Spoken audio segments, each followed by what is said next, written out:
Good afternoon. I'm so glad you're here to witness this address from the Secretary of Agriculture, Tom Vilsack, to lay out the plan ahead for transforming the food system. I'd like to welcome you to Georgetown University on behalf of Business for Impact here at the Mckenna School of Business. I'm Morgan, and I graduated just a few weeks ago. It is exciting to be back already. During my time here at McDonough, getting my MBA, I had the honor of serving as a scholar for the Rural Opportunity Initiative. The initiative aims to create an intersection between public and private sector in support of rural economic development and innovation. As a scholar, I was able to focus on my passions, which are sustainable agriculture and food systems change. In fact, I was able to collaborate with a team of other dedicated MBAs to support USDA rural development in engaging stakeholders around their food supply chain guaranteed loan program that launched earlier this year. So with that in mind, I'm sure you're just as eager as I am to hear more about the USDA's framework for food systems transformation. So to kick off the program, I'm pleased to introduce Chuck Connor. Chuck joins us as the president and CEO of the National Council of Farmer Cooperatives. He's been impacting agricultural policy for several decades. He served as the deputy secretary of the USDA, as well as special assistant to the president. So Chuck, thanks for joining us.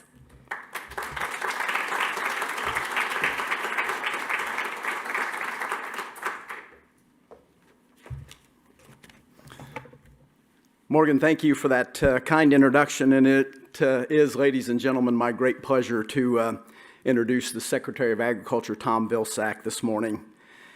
And I do look forward to hearing a lot more about the framework on competitiveness and resiliency that USDA has developed and will be laying out for us today.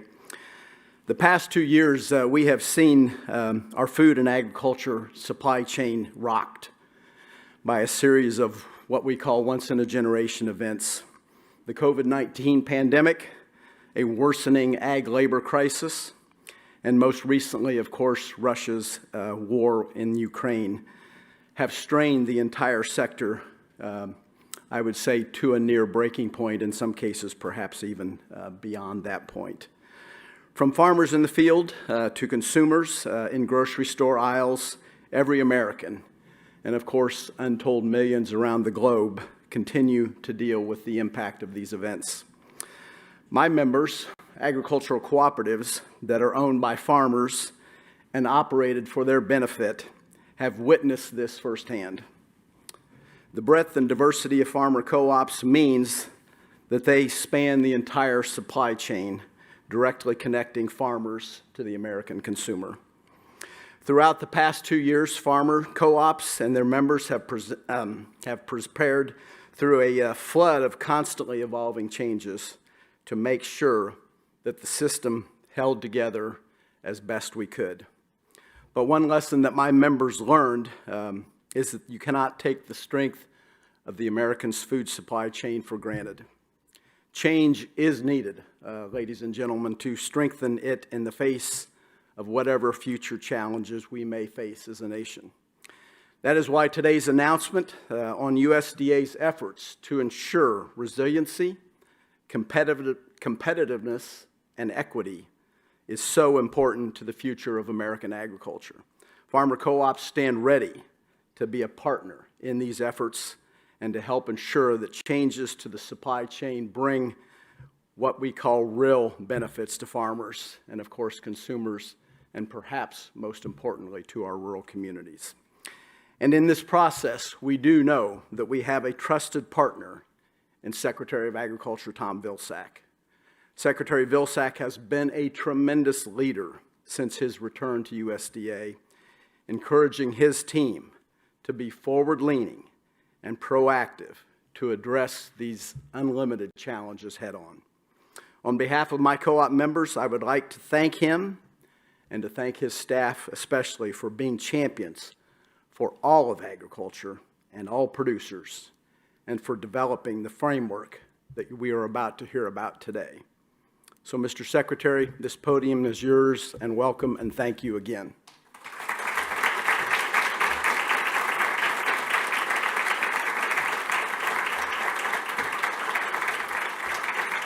Thank you, folks. Thank you very much.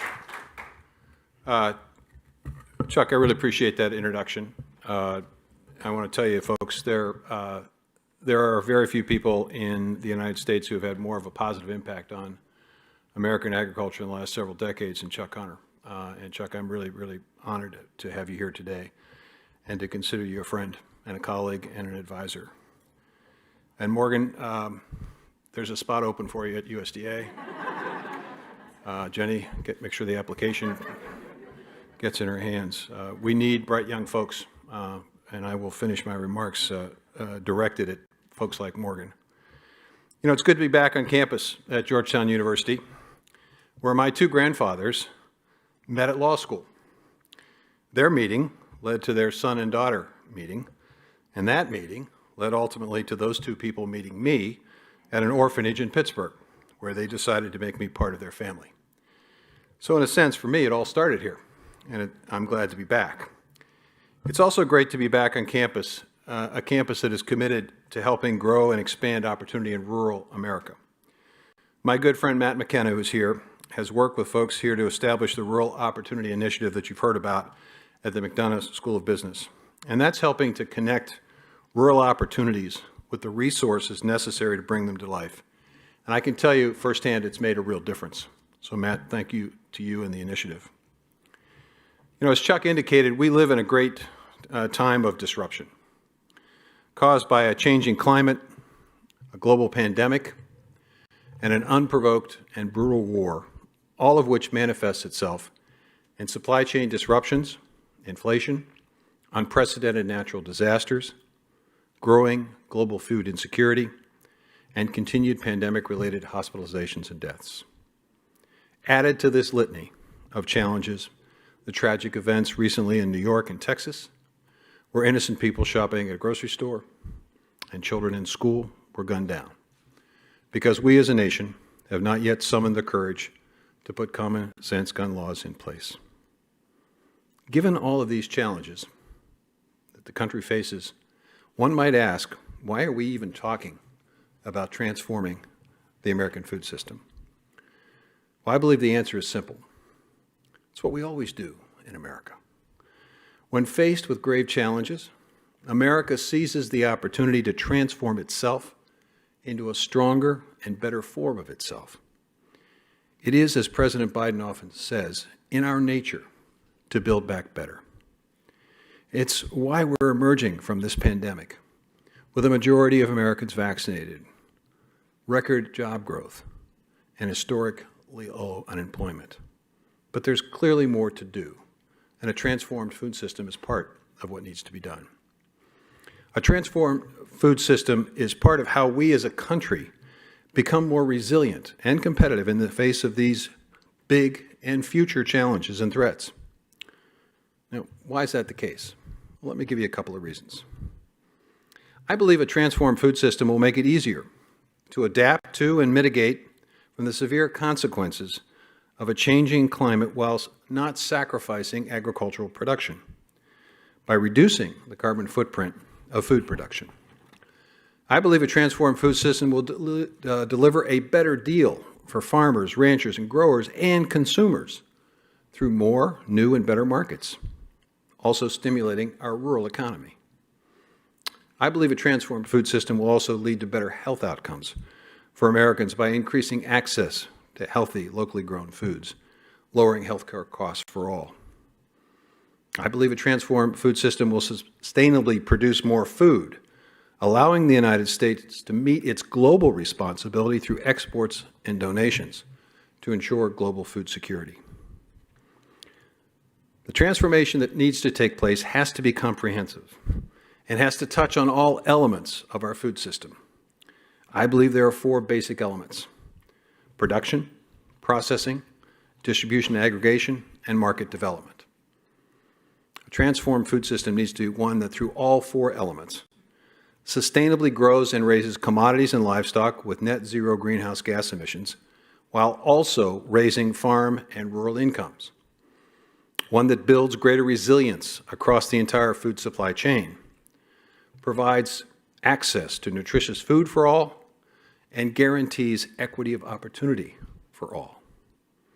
Now, over the past year, the USDA has advanced at President Biden's direction, and with the resources from the American Rescue Plan, the USDA budget, and the Commodity Credit Corporation, all four elements of a transformed food system, helping to establish a strong foundation for continued investment in this transformation.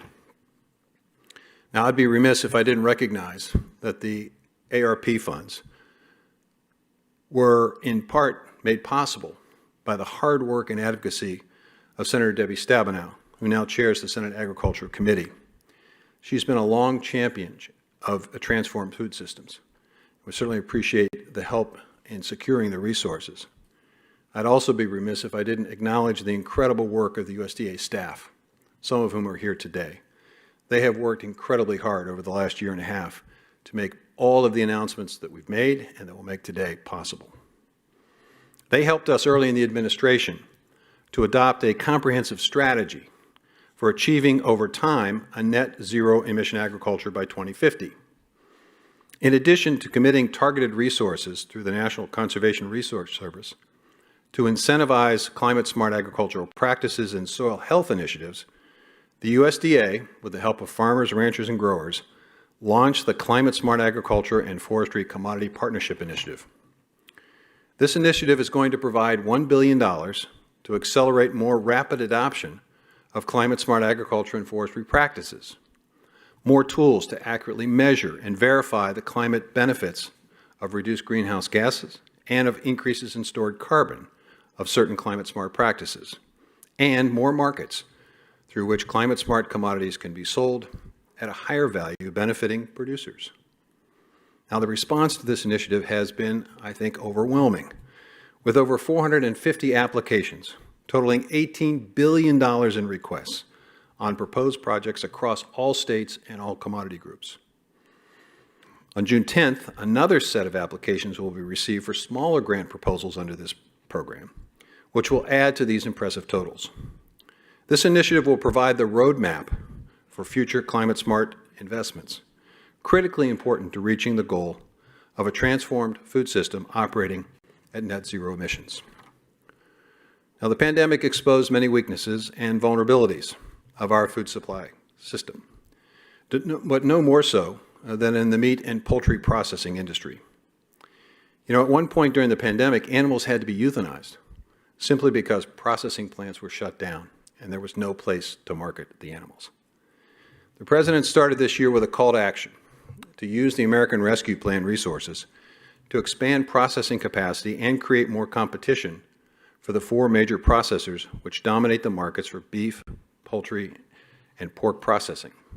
Initially, investments of $32 million were quickly made at USDA to 167 small and mid-sized independent plants across the country, allowing them to make improvements so that they could begin selling across state lines. An additional $23 million will be awarded very soon in this program at sometime this year. At the same time, we also launched a $100 million food supply chain loan guarantee program that Morgan referred to. This fund was established to make it easier for small and mid-sized processing and supply chain companies to access the credit they need for warehousing, cold storage, and mobile slaughter units. To date, several loan guarantees have been funded and a number are awaiting approval. In partnership with lenders, USDA is investing up to $275 million to provide grants of up to $15 million to create a number of multiple revolving loan funds that will help small and mid-sized independent processing plants. These loan funds will provide needed capital to address the future plans these plants have to expand, to improve, or to retain existing capacity. Finally, using ARP funds, USDA will fund the Meat and Poultry Processing Expansion Program. We initially announced $150 million in grants. This is going to grow to $325 million by the end of the year. These grant monies will help to build new independent processing capacity or expand existing independent processing capacity. For this program, we've already received over 250 applications for grants totaling almost $900 million in requests, again, from all regions of the country. While strengthening existing plants, making additions to new and expanded plants in the meat and poultry industry, it will make our system far more resilient, will build it back better, and make it more able to withstand the shocks of a resurgent pandemic or any other significant disruption.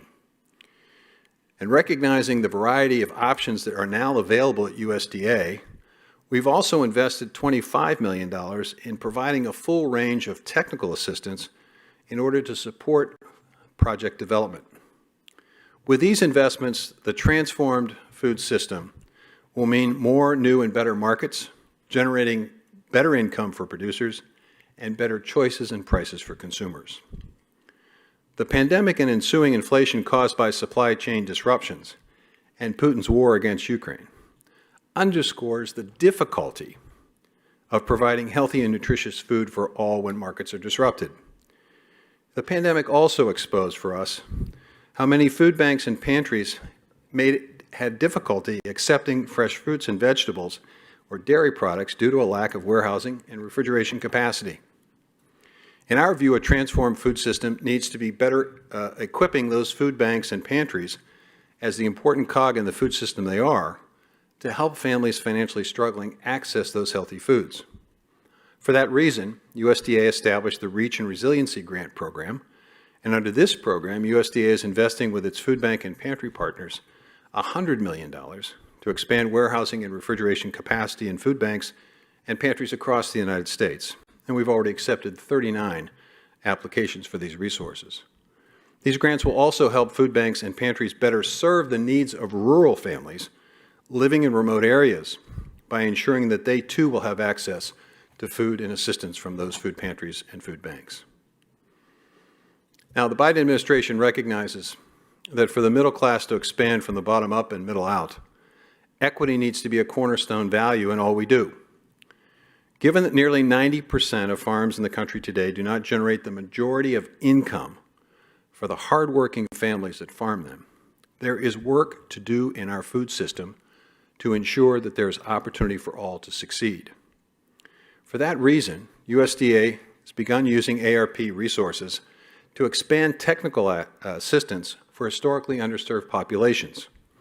USDA has already contracted with over 100 organizations to provide technical assistance to these producers to make sure that they access the full array of loan programs and conservation programs that USDA has to offer. Undersecretary Jenny Moffitt is with me today. In her department alone, there are 50 different programs for local and regional food system development, just to give you an example of how difficult it might be for some to access information. To date, we've obligated nearly $150 million in this effort. At the same time, we've begun an effort to more effectively link local and regional producers, including historically underserved producers, to procurement opportunities within the USDA through our temporary food assistance program called TFAP and commodity purchases that we're making for school feeding programs. Over the course of the next 12 months, $600 million is going to be dedicated to this effort in support of local and regional food systems and producers. Now, despite all of these investments, beginning to build a more resilient and equitable food system that promotes sustainable production, improves farmer income, and guarantees access to healthy foods for all is far from done. And for that reason, today, I'm announcing a series of additional investments that will be made to complement what we've already done to support the transformation in each of the four elements of our food system. On the production side, as USDA helps to create climate-smart agricultural commodities with reduced greenhouse gas impacts and carbon impacts, there's also a need to invest in and to recognize the importance of organic agricultural production, given its contribution to a sustainable food system. The process for becoming an organic producer is complicated and financially difficult, especially during the early days of transition when expenses can be high and income limited. I believe a transformed food system needs to make that process less complicated and the financial costs of transition easier to bear. So today, I'm announcing a $300 million effort to do just that. Over the course of the next 2 to 3 years, these resources will be used to create a mentoring program where organic beginners can be paired with experienced organic farmers who can provide guidance on how best to navigate and simplify the transition process. Those resources will be used to provide the initial cost of conservation compliance to meet the organic standards and to help expand and develop markets across the United States. Now, this organic transition initiative will build upon the support already provided by USDA under the Organic Certification and Transition Cost Share Program that helps with the cost of organic certification under our National Organic Program. We believe that additional organic agricultural production will hasten the day when our food transformed system gets to its net zero emissions future, while also expanding now high-value opportunities for farmers, ranchers, and growers. While major strides have been made in an effort to create a more resilient food system, additional investments are going to be needed to expand cold storage, warehousing, and other components of an overall processing component of our food system. And we know access to capital can be a main reason why those needed facilities simply are not being built. For that reason, we announced today that USDA will be making $600 million available in the form of grants and low-interest loans, or loan guarantees, to build out a supportive infrastructure in a variety of non-meat and poultry food sectors to expand the processing as well as distribution, storage, and aggregation capacity of our system. Our transformed food system will expand capacity and competition and increase that competition in all sectors. And when it does, both producers and consumers will benefit. Now, there are two aspects of capacity when we speak of capacity in a transformed food system. There's obviously the physical infrastructure that's necessary to produce the food, but there's also the people that are needed to be trained and experienced to do the work. Both aspects require investment. Now, while our country waits for the United States Senate to pass the Farm Worker Modernization Act, USDA intends to move forward to help build a talented workforce. And this is one of a number of initiatives that we'll be announcing in the very near future. As part of the initial investment in a transformed food system, we're going to make $40 million available to work with land-grant universities, community colleges, and minority-serving institutions to support workforce development, starting with the meat and poultry industry. This is a first step in an effort to rebuild the workforce for agriculture. Today in major cities and remote rural areas, far too many Americans live in food deserts that severely limit their ability to access healthy foods. Many of these food deserts disproportionately limit access for families of color. USDA's Healthy Food Financing Initiative, which focuses on distribution and retail, seeks to ultimately reduce and eliminate food deserts. Today, we take another important step in that effort by announcing a commitment of an additional $155 million that we will invest in our Healthy Food Financing Initiative, which will be aimed at cities and rural communities that are currently poorly served by the current food system, allowing us to begin the process of eliminating food deserts. Now, in addition to the Healthy Food Financing Initiative, we're going to make a set of other investments which we think will also address this issue. For example, we're going to increase by $75 million our efforts in urban agriculture. These are efforts to increase urban agriculture and innovation in food production and composting in 17 major urban centers across the United States. We're going to increase the very highly popular and well-used farm-to-school program with an additional $60 million investment to encourage more local and regional purchasers of wholesome foods used in our school meals. We're going to expand by $50 million our Senior Farmer Market Nutrition Program. That's going to expand seniors' access to locally grown fruits and vegetables. And an exciting opportunity is the expansion by $40 million of the GusNIP Produce Prescription Program. This is designed to link our efforts with that of physicians who are literally prescribing fruits and vegetables as remedies for patients who have nutrient-deficient diets. We recognize that in addition to all of this, schools remain a critical aspect of a transformed food system and cannot be left out of an effort to improve the quality and nutritional value of food served to our children. We know that school meals play an important part in tackling food insecurity, and they also play a significant role in our effort to advance nutrition security. Over time, not enough has been done to invest in innovation in the school meal program. Schools simply do not have the resources to spur that kind of innovation. For that reason, today, USDA announces that it will be investing $100 million in a new program called the Healthy Food Incentive Fund. Now, this is designed to invest in partnership with the food industry, innovation within and with a focus on school meals. It will also be designed to help in partnership with schools, local chefs, and other nutrition experts how we might be able to accelerate local efforts to improve nutrition and set a high standard. All of these new resources will be added to the investments previously made under our local agricultural marketing program, so more people in more places will find it easier to find a wider array of healthy and nutritious foods, along with the health and well-being benefits that are established and attached to healthy eating. Now, our transformed food system will better guarantee access to those healthy foods in schools and communities across the country where the need is greatest.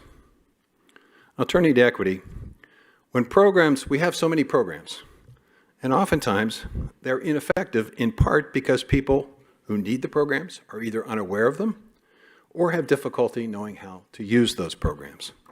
That's the reason why USDA has placed an emphasis on supporting investments with trusted community building organizations to assist in outreach to underserved communities.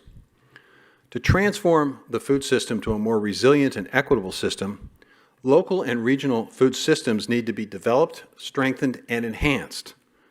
And developing and strengthening and supporting those local and regional markets, while linking them to farmers, ranchers, and producers, especially the underserved, we believe requires a permanent presence in the regions, offering a consistent and constant basis of technical help and financing. For that reason, we're announcing today the investment of $400 million of American Rescue Plan funding to help establish a national network of food business centers staffed with technical experts who are knowledgeable about all of the USDA programs to support local and regional food systems and the financing tools necessary and designed to assist in building that sustainable local and regional food system, with a special emphasis on those who have been historically underserved in our country. Now, the programs and policies I've outlined today are at different stages. Some are being deployed to transform local and regional food systems now and the way we move food across the system, while others are just hitting the ground running. We will see to it that all these investments make their way into transforming communities, their food systems, and supply chains in the coming months with resources obligated by the end of the year. Building the system back better, stronger, and more resilient requires an unprecedented approach, and that is what we are investing in at significant levels today. And while billions of dollars are being invested in this food system transformation, it's going to require consistent and substantial funding in the future to ensure that the investments of today are built to last well into the future. As Congress begins work on the next Farm Bill, it's going to need to focus attention on continuing this effort. We believe the Farm Bill presents a critical opportunity to advance a new vision of our transformed food system we're discussing today. A vision that includes a fairer and more competitive food system, consistent with access to safe, healthy, nutritious, and affordable food. One that includes voluntary incentives in climate-smart agriculture and forestry, providing competitive advantage for American producers. One that creates new opportunities for small and mid-sized and underserved producers, and for real good job creation in rural communities. These are the ways in which the Farm Bill must invest in order to address and to address the ongoing need for a transformed food system. At USDA, every step of the way, we're going to continue to do everything we can to turn this vision into a reality. Now, I ask today that we convene on a campus because of what our institutions of higher learning have signified during this chapter in our nation's history. While students embark on this campus in our nation's capital to transform their lives and communities that surround them, we're recovering from a global pandemic and looking how we can turn these challenges into new opportunities to rebuild again stronger, better, and more resilient. The future we're beginning to build now can inspire the next generation and support them in their future success. I'm really excited about this work, not just for what we're capable of achieving today, but also for how it may develop the next generation of food system leaders. The students of today have had to overcome great adversity. They've grown up in a time of great disruption and far too many tragedies. But we've recovered faster than any other major economy, with faster job growth, with unemployment rates at record lows. So they have essentially understood and appreciated the resiliency of America. In fact, I would say that they are now America's resilient generation, who are well prepared to chart a positive course for our country's future. We simply need to give them the tools to do it. I'm also excited about this work because it stems from the folks on the ground, farmers, ranchers, producers, those who are involved in processing, those who work the fields, and who work in processing facilities. They're leading the way and inspiring us to be here today. On farms and fields, in processing plants or in food banks, farmers markets all across this country are playing a pivotal role in transforming our food system. We're fortunate to welcome a few of these folks today to join us from across the country today. And now it's my pleasure to turn the conversation over so we can deeper dive into the transformation of our food system to Undersecretary Jenny Moffitt. I appreciate your attention, and I look forward to working with all of you to make this transformed system a true reality. Thank you.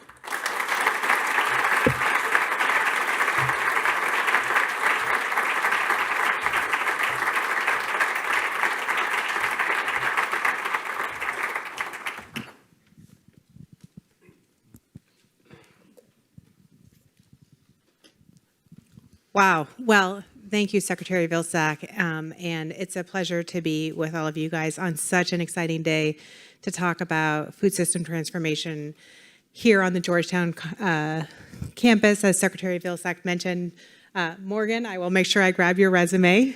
And anyone else who's also interested. Certainly, we are students here, students across the country, as Secretary Vilsack said, are certainly leading the way in transformation, and we're excited and we look forward to having more on the team, and of course recognizing the team, as Secretary Vilsack did say, here at USDA, who's done an incredible job up to this point, and more work is yet to come.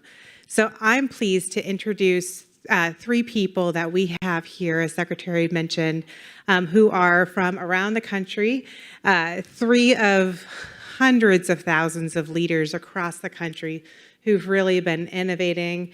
Chuck, as you said, really persevering and managing and really shifting gears in a dynamic way through the pandemic, but even before the pandemic.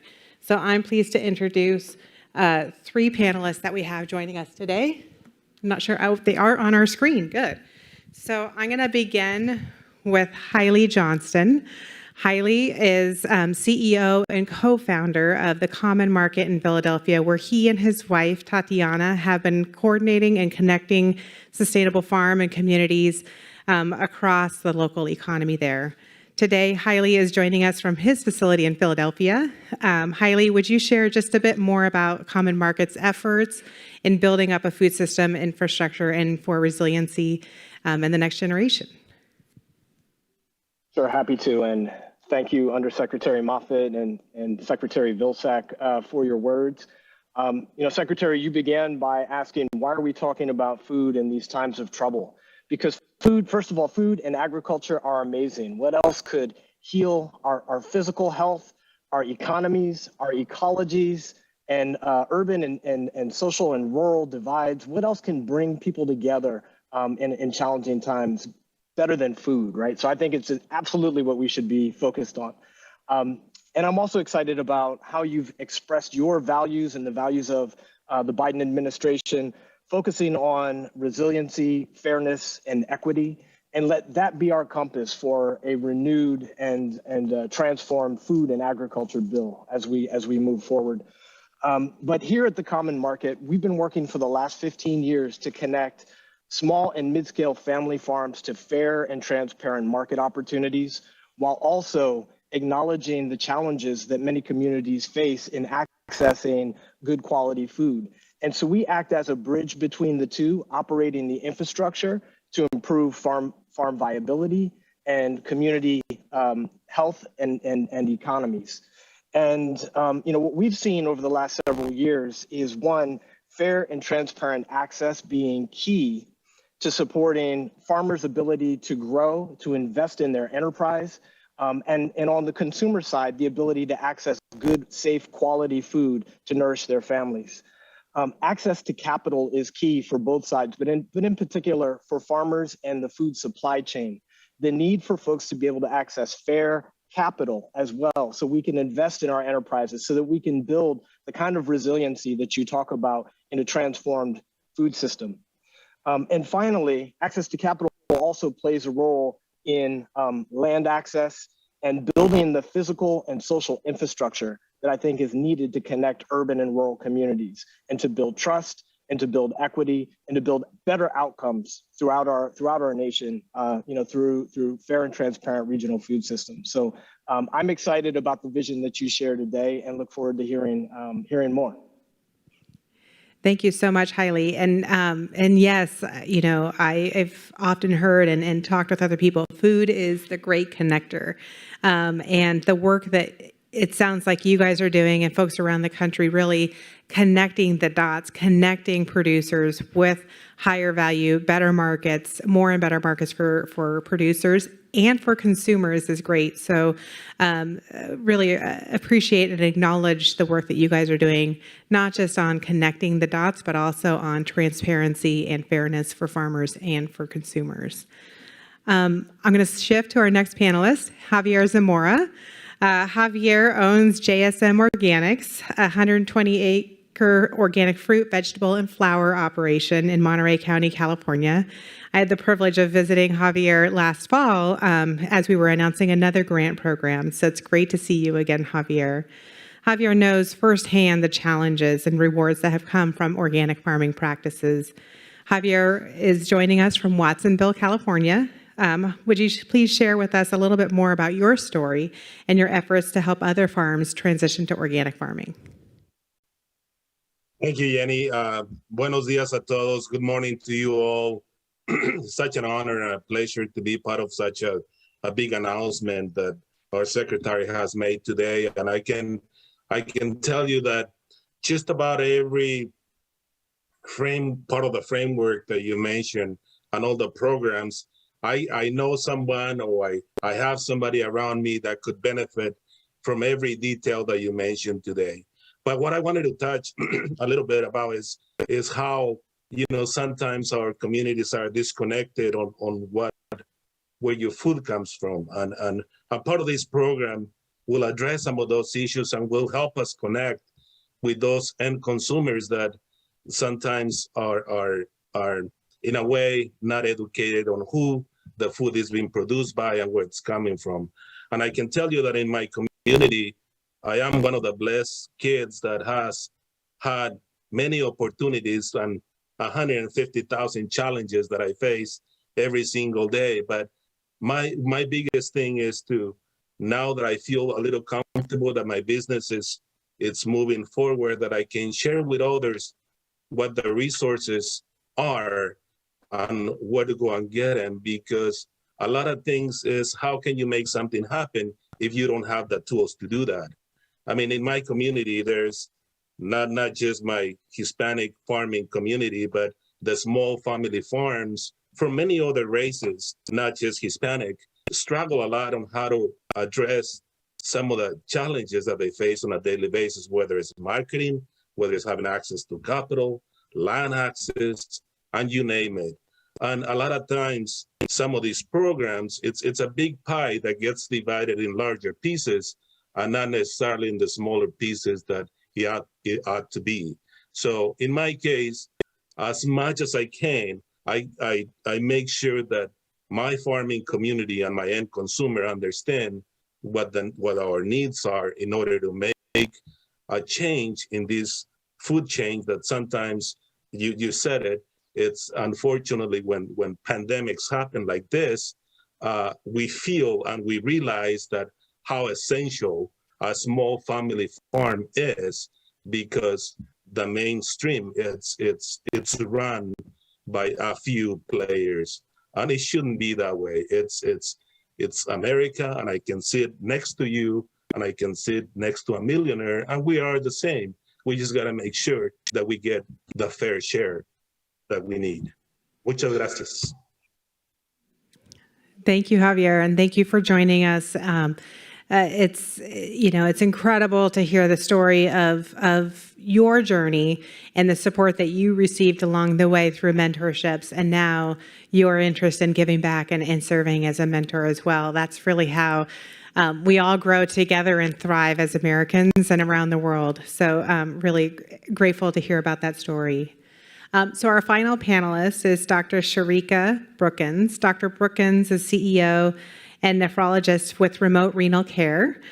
She's joining us here from Augusta, Georgia, where she serves a variety of patients. Dr. Brookins, would you please share a little bit more about your connection with food, with farmers, with nutrition, especially for your patients? Thank you, Undersecretary Moffitt and Secretary Vilsack and the USDA for this opportunity to represent food and nutrition insecurity community efforts here in Georgia. I'm Sharika Brookins, CEO, nephrologist, and nutritionist with Remote Renal Care. Chronic diet-related illnesses like diabetes and high blood pressure are the top 2 causes of kidney disease in America and are often directly connected to the food we eat. Therefore, both clinical and community health education awareness is needed now more than ever to encourage food as medicine. And those living in rural and urban food deserts, unfortunately, they have very little access to fresh, healthy food options.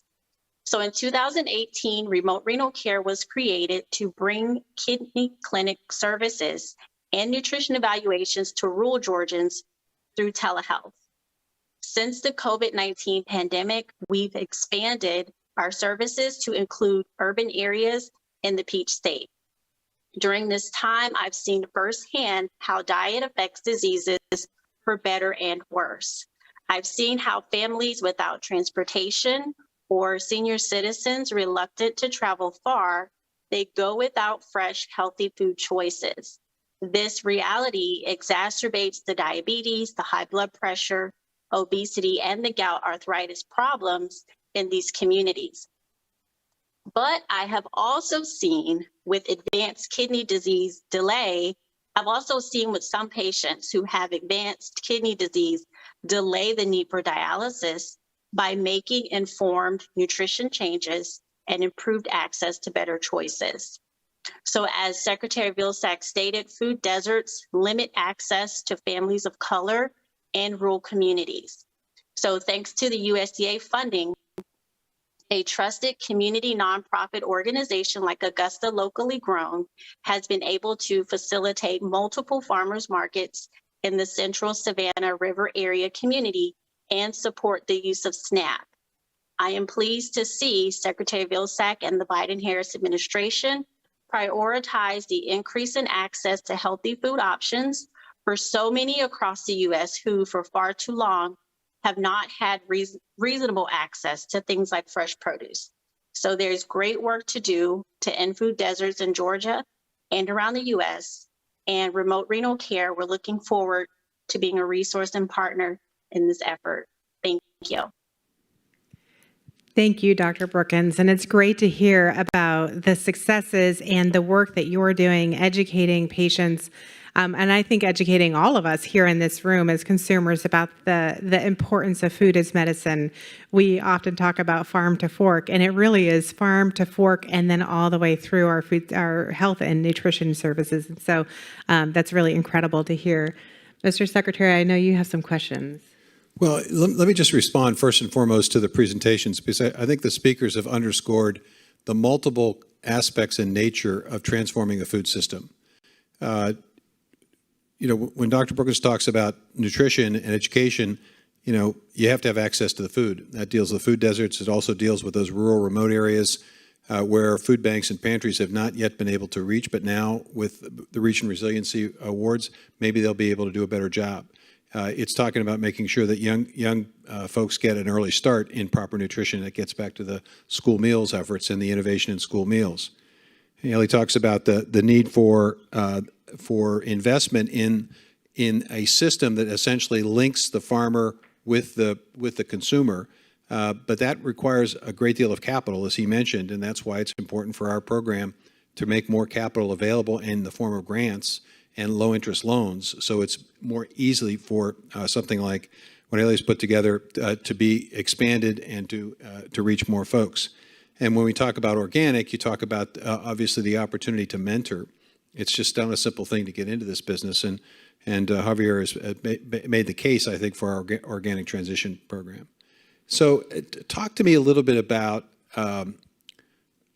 any impact that you all have had with trying to access the capital. You mentioned access to capital, land access, and I'll be given a speech later in the summer on this issue of equity, where we'll talk about land access and market access for historically underserved producers. But talk to me a little bit, Haley or Javier, talk to me a little bit about your experiences relative to challenges in terms of land access and market access. Well, thank you very much for that question.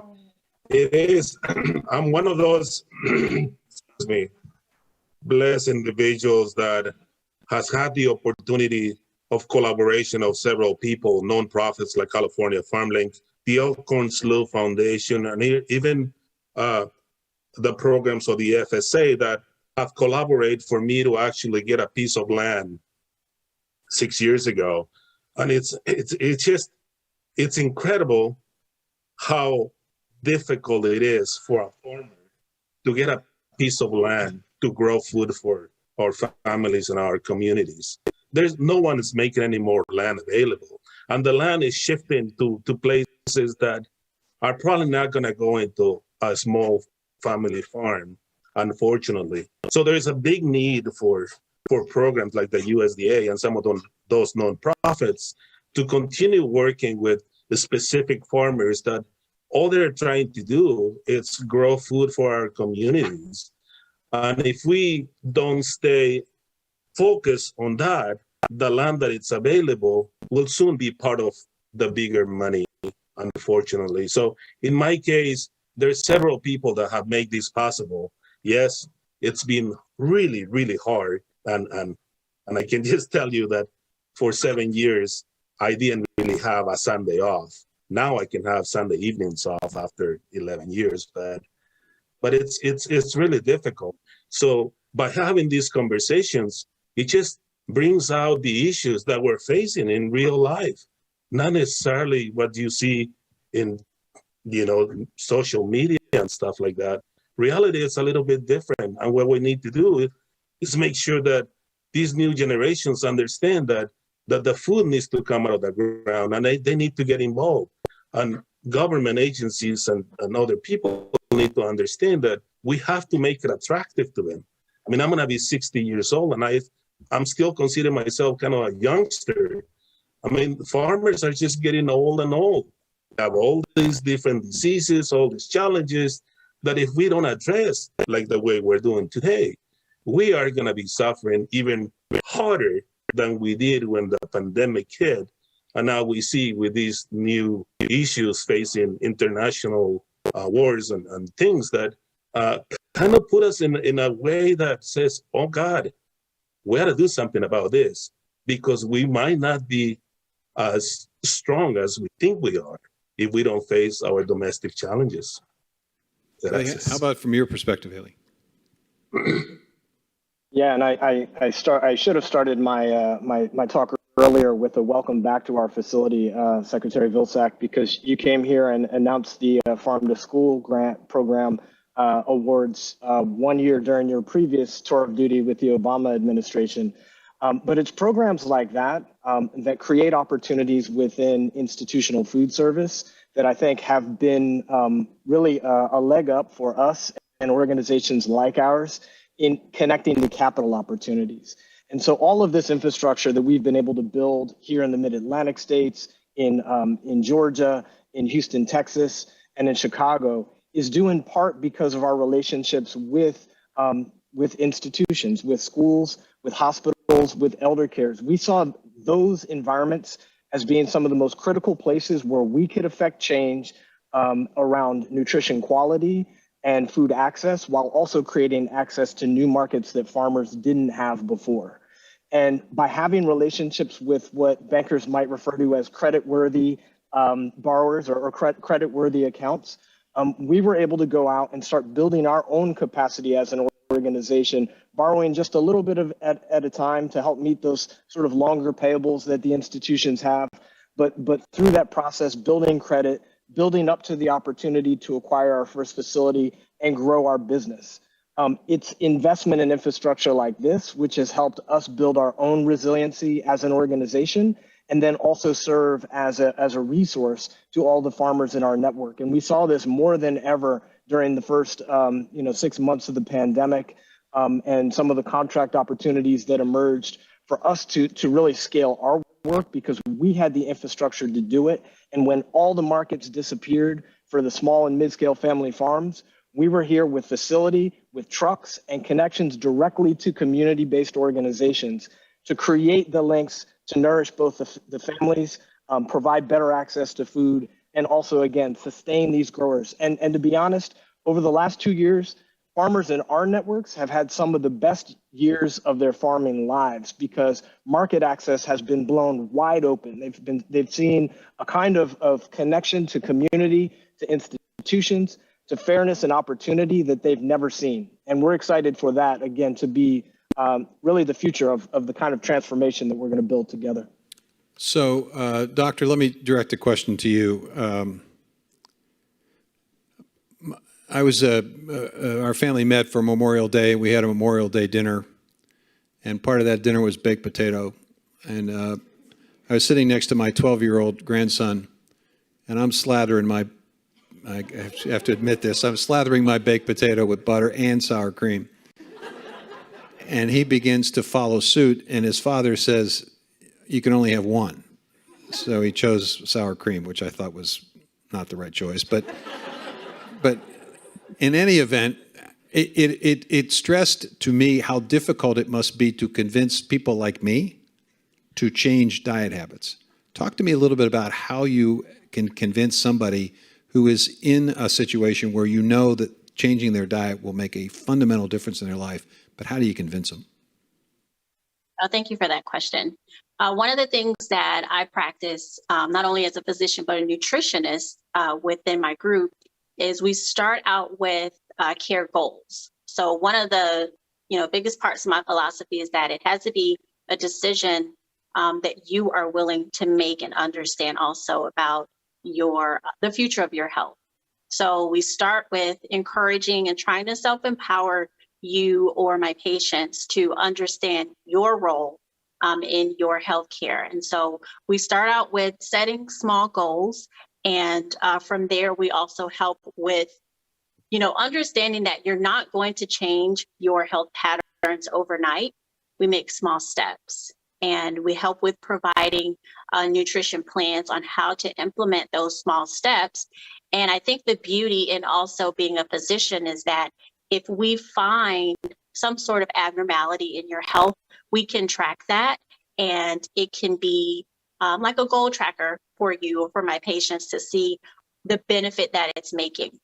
And I would also say the fact that you mentioned that you have a grandson is more than enough reason for you to pick one. Okay, Secretary Vilsack.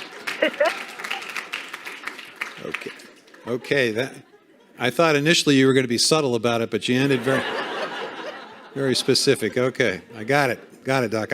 I will, next time I have a baked potato, I will be thinking of you and my grandson. Jenny, I think we've got some questions from the audience as well. Yeah, we do. So we pre-polled the audience, Mr. Secretary, and so we have some questions here, or we can ask the audience to stand up and ask those questions, whatever your preference. But maybe I'll start with the first one. So Katie Hart with ReFed asks, what are the opportunities that you see to address the pointed supply chain shocks of the food system, such as those that we saw at the onset of the COVID pandemic, as well as the longer-term effects that we're still experiencing in many communities around the country? How can these challenges be addressed while also addressing climate and equity at the same time? Well, that question really wraps in quite a few of the announcements that we're focused on. First of all, talk about climate. I think that farmers, ranchers, and growers in this country are desperately interested in addressing this issue and figuring out ways in which they can continue to do what they're already doing on the farm and enhance it. But they also recognize the financial challenge of climate smart practices. And I think it's important for the government and for us, the community, if you will, to be supportive by providing them the resources, determining what the best practices are, providing the tools, the measurement tools, the verification tools necessary, and then basically to supporting the markets, the private sector markets that are out there that will reward producers for taking those steps so that farmers see not only climate smart agricultural practices on their farm, better soil health, improved water quality, but they also see an improved bottom line. And I think when you start having that kind of system, you're going to see significant and rapid adoption of those programs. The pandemic, I think, underscored, as I said, the weakness within our processing capacities when we had so few processing facilities. Look, we've all requested, and we've all, in a sense, as consumers, we've sent a message to the market. We want our food fast. We want it convenient. We want it efficiently done. We want it at a low cost. I mean, we want quite a bit out of our food system. And indeed, we created this incredibly efficient system. The problem was, and is, that it needs to be resilient. So we have to figure out a way to balance the efficiency with resiliency. And I think one way to do that is by making sure that we have a local and regional system that is supportive of, complementary to, and to a certain extent competitive with a larger scale, more regional or national processing effort. By doing that, you essentially have the capacity, if there's a disruption at one plant, to be able to quickly move to another plant so that producers are not in a situation where they have to euthanize. This happened in Iowa. A processing facility shut down because the company just didn't pay attention to the pandemic. Too many of their workers got sick, and some of them tragically died. And so they had to shut the plant down. And when they shut the plant down, the farmers had no place to market their hogs. And when they did reopen the plant, the hogs were too large to fit into the processing capacity because of the efficiency of the system. So we have to have ways in which those farmers have alternatives, right? And frankly, I think farmers, and Chuck's here for the co-ops, these can be farmer-owned cooperatives, so that farmers are not only benefiting from the production, but also the processing. They ought to be able to do that. So providing them the resources to be able to expand those cooperative opportunities, I think, is important. And then the same thing holds true for non-meat and poultry, which is why we're announcing the $600 million initiative to help assist the capital cost in creating that kind of processing competition capacity.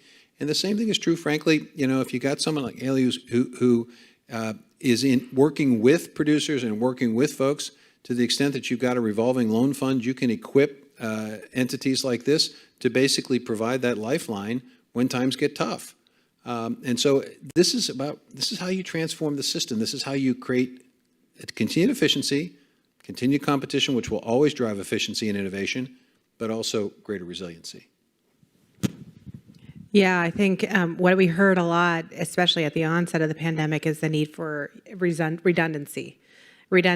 And as you described, the layers, I call it like the layers of the onion that we need. We need the local and regional, we need national, we need international, we need all of those really working together, and redundancy is is key to resiliency, is what we heard a lot of. So I'm going to now ask a kind of a question that's more focused on national food security, international production as well. Betsy Ward from USA Rice asks, given the market shifts due to the pandemic, skyrocketing input costs, and the war in Ukraine, domestic agricultural infrastructure has really been challenged.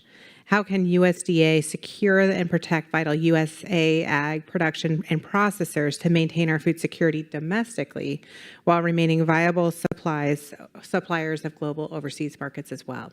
Well, it's a complicated question, and I think it speaks to the need for us to recognize the importance of relationships with other countries so that we continue to have markets overseas and the ability to move product overseas. That's one of the reasons why we've been working with ocean carriers, we've been working with the ports to try to figure out ways, more creative ways to deal with the congestion that occurred.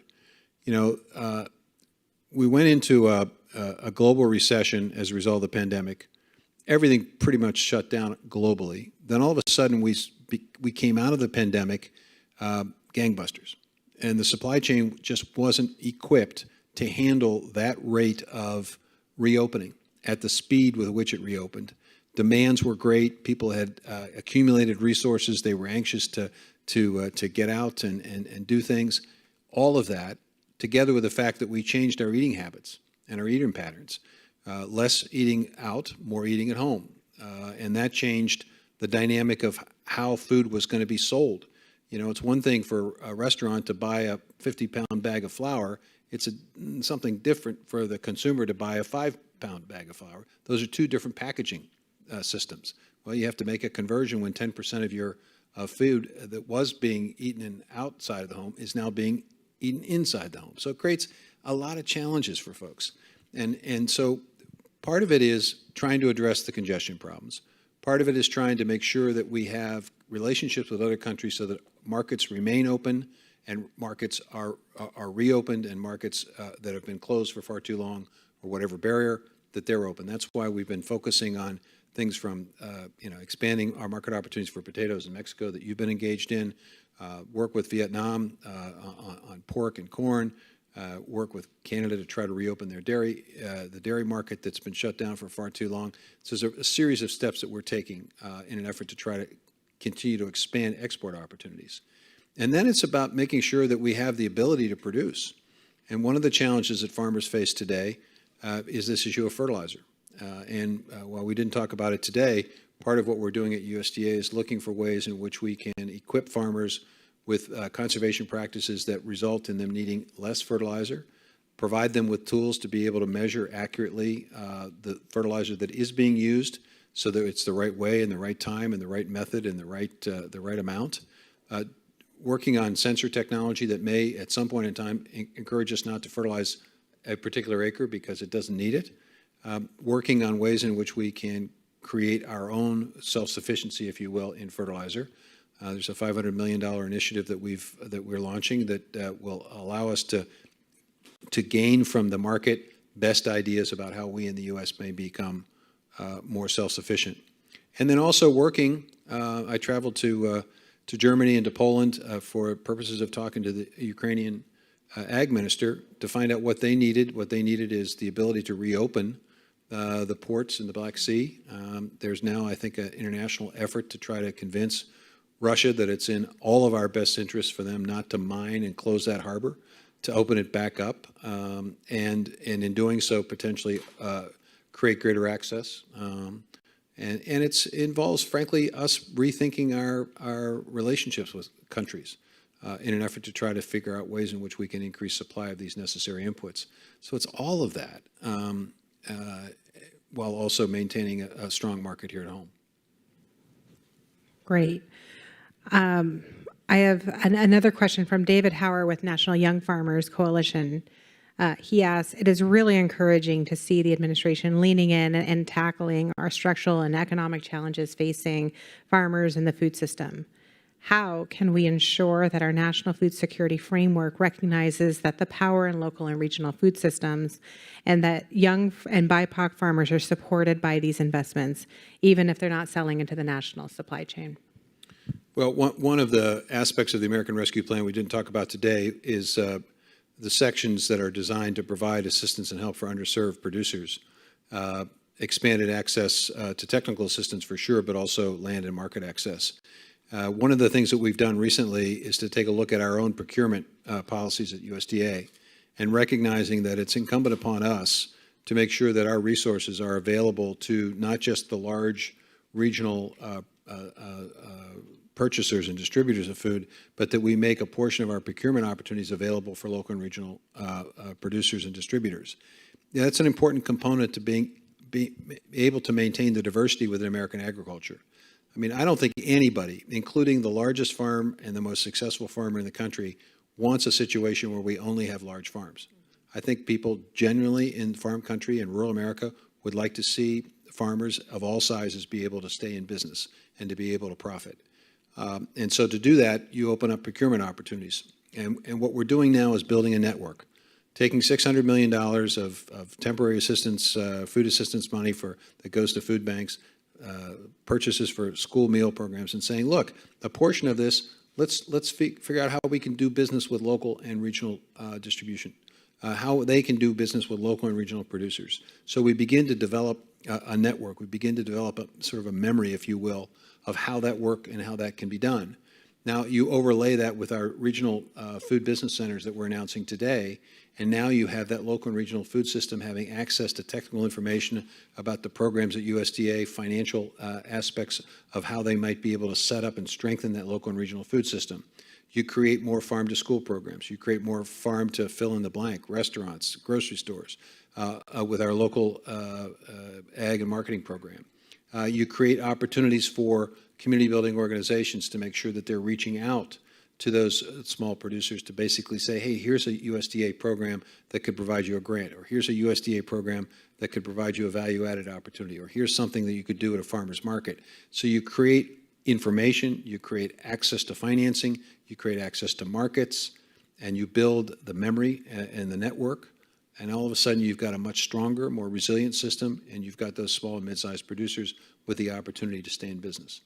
And then you combine that with a very efficient national distribution system. Now you've got a more resilient system, and one that not just meets our needs, but provides opportunities as well for export. Great. Well, we're out of time for the rest of the questions, but I want to thank the panelists who have joined us from around the country. Javier, Dr. Brookins, Hailey, thank you so much for joining us for the work that you're doing.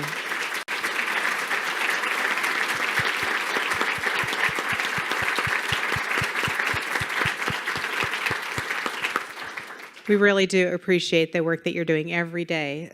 So I'll pass it back to you, Secretary Vilsack, for some closing comments. Yeah, folks, let me share with you a personal anecdote that may hopefully impress upon all of you the importance that I attribute to the work that we're doing here.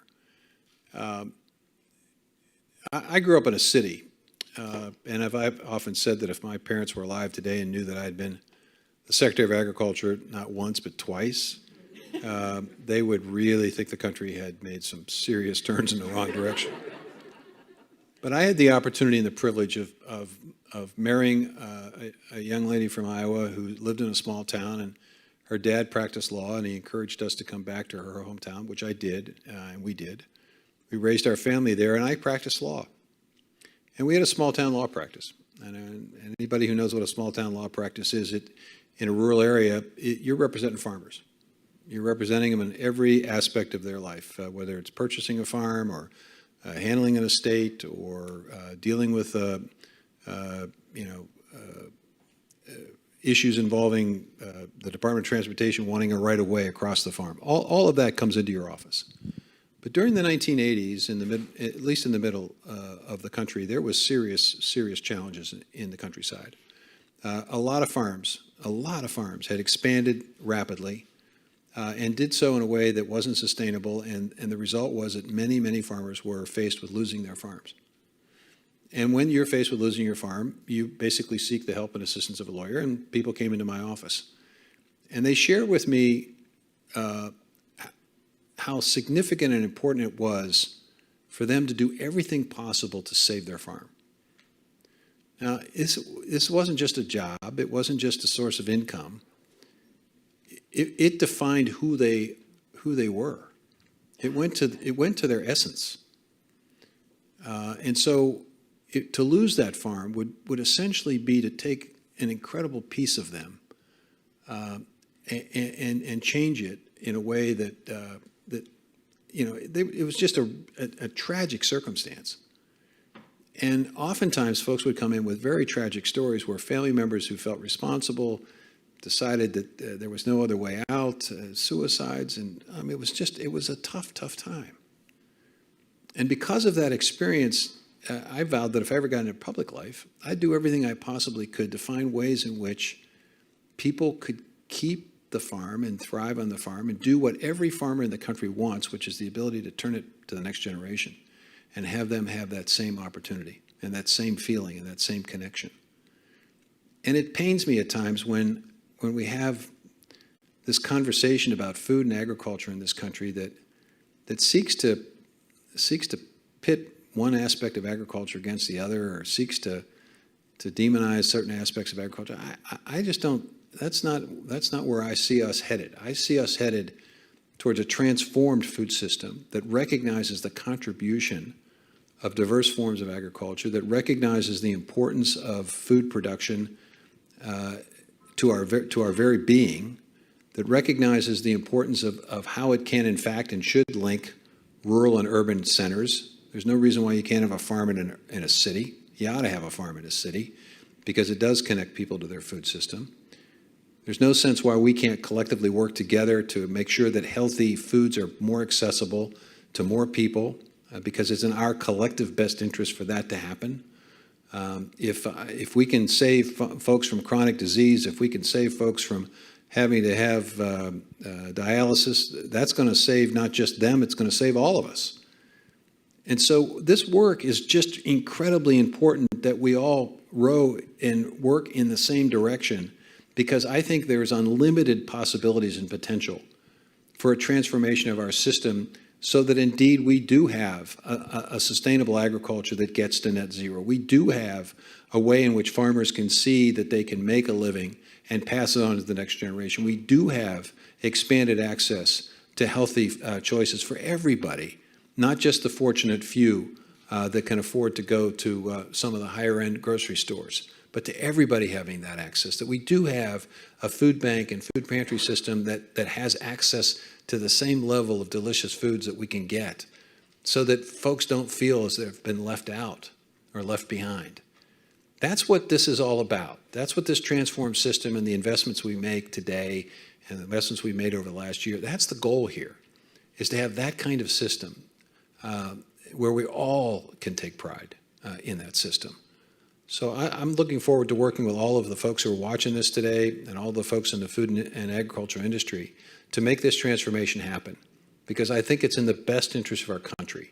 And I think, frankly, agriculture can not only lead the way from an environmental perspective and an economic sustainability perspective, but I do believe, as I think Haley may have mentioned, that it is a way in which we can reconnect with one another, a way in which we can rediscover community in this country, to break down this divisiveness that is making it so difficult for us to accept and deal with some of the other big challenges we face as a country. So I hope you all see the magnitude and the importance of this work, and that we work together to make it happen. So thank you all very much for being here today.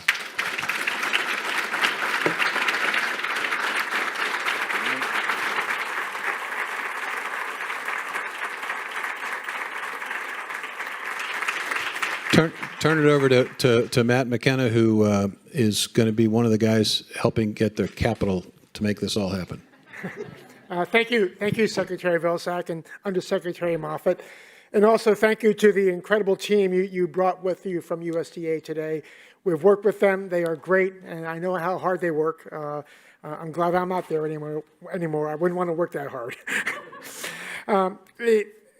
Thank you for coming today to Georgetown and McDonough School, and also the home of the Rural Opportunity Initiative.